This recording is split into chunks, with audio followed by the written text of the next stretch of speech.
Bonjour à tous, c'est Nicolas et je vous retrouve en cette belle fin de journée ensoleillée pour vous partager une nouvelle astuce en vidéo. Aujourd'hui, je vous partage une astuce pour optimiser votre sommeil. Personnellement, j'ai testé, c'est pas mal du tout. Testez à votre tour également et puis éventuellement, si vous ne voulez pas tester la méthode au complet, juste inspirez-vous-en ou prenez des idées.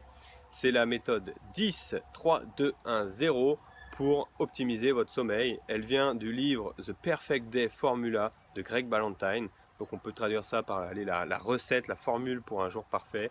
Donc Greg Ballantyne, ancien coach sportif, aujourd'hui entrepreneur et expert en développement personnel, eh bien, a mis en place une structure et a écrit en fait un livre sur comment optimiser votre journée pour qu'elle soit meilleure, pour que ce soit une journée parfaite, pour pouvoir contrôler et un petit peu plus votre vie personnelle et professionnelle.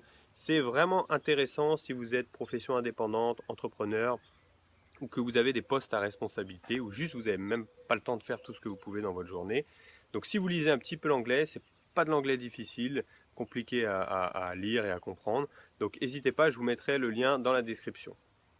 On passe à la formule 10-3-2-1-0. À quoi ça correspond? C'est parti. 10 heures avant d'aller vous coucher, plus de café. Alors ça peut paraître compliqué si vous aimez bien boire un café en fin de journée. Euh, Franchement, essayez. Il paraît donc que justement 10 heures, c'est le temps qu'il faut pour ne plus avoir les effets délétères du café sur l'organisme afin que la caféine, en gros, euh, rende difficile votre sommeil. Donc plus de café, plus de soda, attention à d'autres excitants comme par exemple le thé qui contient de la théine, une caféine aussi. Voilà, éliminez tout ça 10 heures avant le coucher. Ensuite, 3 correspond tout simplement 3 heures avant d'aller vous coucher, plus d'aliments, vous ne mangez plus et surtout évitez l'alcool aussi 3 heures avant le coucher, plus un verre d'alcool. Voilà, il faut que le système digestif soit un peu plus relâché en fait et qu'il ait fait son travail de digestion un petit peu en grande partie. Et l'alcool, en ce qui concerne l'alcool, l'auteur explique que même si ça procure une certaine somnolence, ça va de toute manière avoir un mauvais impact sur le sommeil profond. Donc 3 heures avant le coucher, plus de nourriture, plus d'alcool. Ensuite, 2 heures avant le coucher, plus rien en rapport avec votre travail. Ok, si vous êtes en train de travailler, boum, arrêtez, passez à autre chose. C'est important de couper justement et déjà de faire autre chose pour que votre esprit passe vraiment à autre chose et puisse tranquillement glisser vers un repos et le sommeil. Donc plus rien en rapport avec votre travail, ni lecture, ni écriture, ni travail sur un dossier ou autre. Je sais que pour certaines personnes, ça peut être difficile. Et dans ce cas-là, l'auteur donne une petite astuce. C'est vraiment, vous prenez un carnet et vous notez toutes les idées ou toutes les choses que vous avez à faire pour le lendemain matin, en fait. Et tout de suite, vous attaquez le lendemain matin par cette liste, par ce listing de choses en rapport avec votre travail. Donc 2 heures avant le coucher, plus de travail, plus rien avec le travail. Franchement, en tant qu'indépendant, lorsque vous êtes indépendant, entrepreneur indépendant ou n'importe quel métier et que vous êtes à votre compte, c'est vrai qu'on a tendance à tomber vite parce qu'on aime ce qu'on fait, à travailler peut-être sans vraiment regarder quand on travaille, combien d'heures on travaille. Et parfois le soir, on peut lire des choses, regarder des vidéos en rapport avec notre travail. Mais très sincèrement, couper, moi, je fais ça maintenant, je me fixe une heure où je coupe du travail et on dort un peu plus apaisé et on a moins l'esprit embrumé, embrouillé par toutes ces idées qui nous viennent vraiment à l'esprit.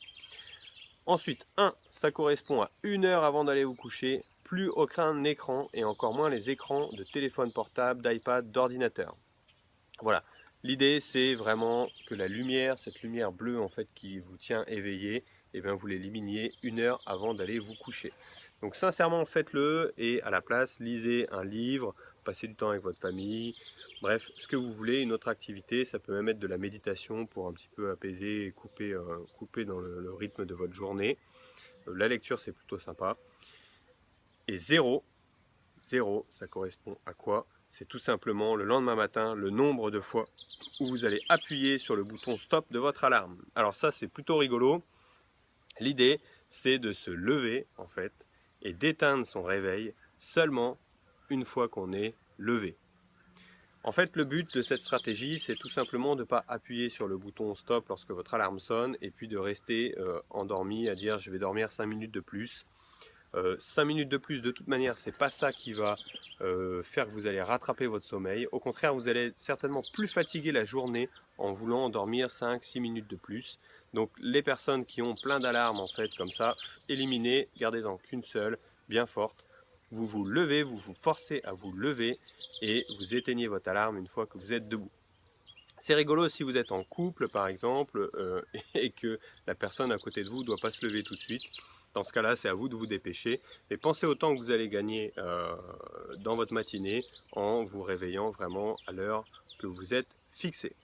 Voilà, 10, 3, 2, 1, 0, 10 heures avant le coucher, plus de caféine, 3 heures avant le coucher, plus d'aliments, plus d'alcool, 2 heures avant le coucher, on élimine totalement tout ce qui touche au travail, 1 heure avant le coucher, plus d'écran, si vous voulez faire une autre activité, ok, mais plus d'écran qui vous tient éveillé, et 0, c'est le lendemain matin, le nombre de fois où vous allez appuyer sur le bouton, c'est avant de vous lever.